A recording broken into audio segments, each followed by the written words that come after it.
Yesterday we were discussing how in this world one calls out the holy name of the Lord when one is in fear, or one is in great ecstasy, or one is feeling separation from the Lord, or one is meeting the Lord. At other times, we tend to become covered over, and when we chant the holy name, we may chant it unconsciously, due to which it causes niyamagraha. Niyamagraha means to uh, reject chanting. Niyama agraha means to accept chanting in a mechanical way. So, how can the chanting of the holy name be done very consciously and with the full spiritual absorption? That's a very important question. For this, one should cultivate, first of all, a renounced temperament while living in this world. Like Vidura always lived in the palace of the Kurus in a renounced temperament. Renounced temperament means I am living in the palace, but the palace doesn't belong to me. I am using things, these things don't belong to me. I am living in a ISKCON temple which has facilities like a car or a room or a locker uh, or many other facilities they have provided me. These facilities don't belong to me. They are given to me and they may be taken away anytime. So, living in this mode is actually called renounced temperament. Nothing belongs to me. Idam namama. So, on the contrary, if you become attached to some possessions, uh, like this is my car, this is my room, this is my locker, these are my belongings. So that causes material absorption. Whereas renounced temperament, it helps you get the mind relieved from the materially possessive mentality. Similarly, you have some followers like counselees or mentees whom you preached and brought.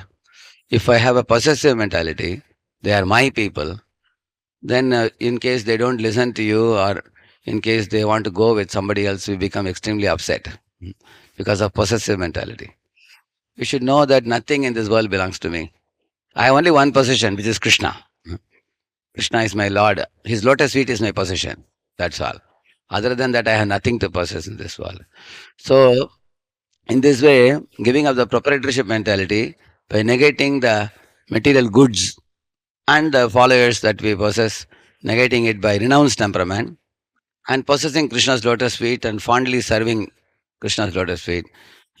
This will actually purify our mind and elevate our mind, by which material attachments can be gradually overcome. Secondly, the controllership mentality comes due to superiority complex. When we tend to think that I am superior to somebody, how to counteract it? Always we should think, dasosmi, I am servant, or I am dasanudas, gopi bhartur padakamalayur, dasanudas. I am not only servant of devotees, I am servant of the servant of devotees. Or I am also a follower of the Mahajanas. Mahajano yena gata sapantha. Great souls are walking ahead, I am simply following them. And I have no great buddhi or I have no great shakti. I am an insignificant speck and I am not a very important person. I am an insignificant person. There are so many great souls. I can simply hear from them, learn from them, follow them, and become their servant. So, the adopting this mindset of das will actually help us overcome anger. Because if somebody is not inferior to me, everybody else is superior to me, how can I become angry on somebody who is my master? Somebody is superior to me. So if I call everybody as a Prabhu, everybody as a master, if I think like that, then mind becomes calm, cool, collected. Uh, so we are willing to adjust. Imagine somebody is working in a company. He yells at his boss. Next day his job will be out. He'll be laid off from the company.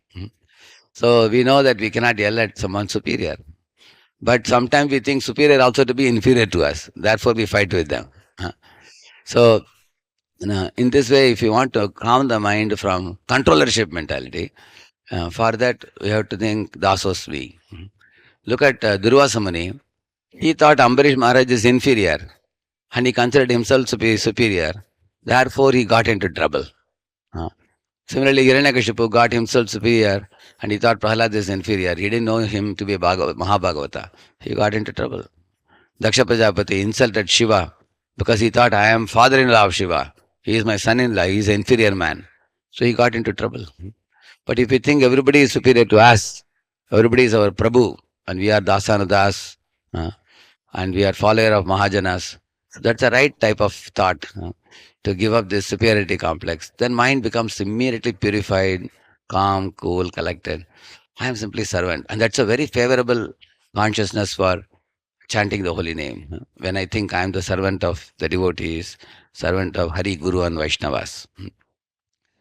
Similarly, um, the enjoying mentality completely takes our focus away from the chanting because we are always thinking in terms of how I can enjoy. Enjoyership makes us think I am the pivot of everything in this world and all things are revolving around me and everyone should be at my beck and call. This kind of thought is enjoyership mentality, which is a foolish mentality. Actually, everything in this world is happening by the will of the Lord and everything is revolving around the Lord. Just like sun is in the center and all planets revolve around it. Similarly, we are all revolving around the Lord. All the jivas are dependent on the Lord, even for breathing, even for drinking water, even for eating food, even to sit on a platform like the earth. We are totally dependent. To think that I am the center and everything revolves around me is a sign of insanity. It's a sign of craziness. So, how do we give up this craziness? For that, we should use our senses in serving the Lord and serving the devotees. Because practically serving with our hands and legs and applying our intelligence and mind, when we render service, gradually we begin recognizing I am serving somebody, that person must be the center. Otherwise, why am I serving? Like put Lord in the center and you go for a pradakshina. Then you understand maybe he's the center, not me. Because nothing is revolving around me, I am only revolving around the Lord. So he is the center. At least the mind thinks. So we have to, if somebody is having that mentality of enjoyership, they have to do a lot of sevas. They have to do. Go and distribute books. For whom am I distributing books? For Prabhupada. So Prabhupada is the center. I am circumambulating. Who? The Lord. So Lord is the center. And I am serving devotees. So devotees are my center.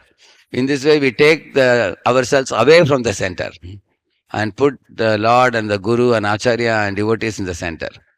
So we have to render services positively. So if you see Kaliya, Nag, he occupied the Yamuna in Vrindavan, which was not his place. It was Krishna's abode, Vrindavan. And he is occupying the Yamuna and considering the Yamuna to be his own. That is proprietorship mentality. And then when Krishna came into the water, he became angry on him. He became bloodshot. Kaliya became bloodshot in his eyes. And he was showing his tongue like a forked tongue, trying to hiss and bite Krishna angrily, which means he also developed a controllership mentality. And he came with his whole family and followers, everybody living in Yamuna. So he thought, I am the enjoyer of Yamuna. And he was polluting Yamuna. He was killing the Vajibasis. He was killing even the birds flying in the sky, causing so much havoc due to his enjoyership mentality and thinking that I am the enjoyer. Neither was he a proprietor, nor was he a controller, nor was he an enjoyer. And our problem is the same. So we have to always think, whenever I think I am the proprietor, I am like Kaliya. I am occupying Krishna's property and claiming to be proprietor. And I'm trying to control the other jivas by my anger, which is like the Kaliya's controllership mentality. And I am trying to become the pivot by assuming self-importance for myself, thinking everyone should be at my beck and call and things like that. So one should pray to the Lord just as you subdued Kaliya by dancing on Kaliya's hoods and removing his stock of poison. Similarly, my dear Lord, when I am chanting the whole name, you dance on my tongue so that all this poisonous mentality of proprietorship, controllership, enjoyership will be finished and I'll become humbled like Kaliya falling at your feet and become purified so that I can also offer a prayer to you. So this is our prayer when we are approaching the Lord while chanting the holy name. Harinam Prabhu ki Let us offer our humble obeisances unto all the Vaishnava devotees of the Lord, who are just like desert trees or ocean of mercy, full of compassion for the fallen conditioned souls. Vancha kalpatarubhyascha kripa sindhubhya eva cha patitanam pavanebhyo vaishnavebhyo namo namaha. Ananta koti Vaishnava vrinda ki, Vaishnava Thakur Srila Prabhupada ki, Namacharya Haridas Thakur ki,